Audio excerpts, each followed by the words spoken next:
భజగోందంలో 6వ శ్లోకానికి తాత్పర్యం తెలుసుకుందామండి. గురు బ్రహ్మ గురు విష్ణు గురుదేవ మహేశ్వర గురు సాక్షాత్ పరబ్రహ్మ తస్మై శ్రీ గురువే నమః.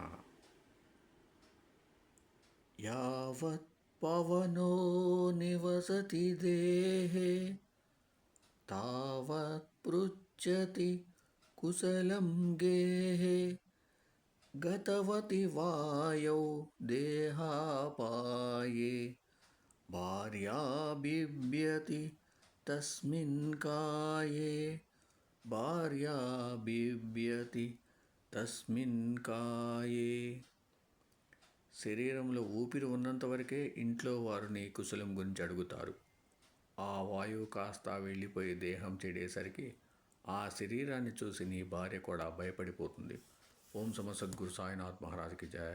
ఓం సమ సద్గురు భరద్వాజ్ మహారాజ్కి జయ. ఓం నమో వాసుదేవాయ నమః.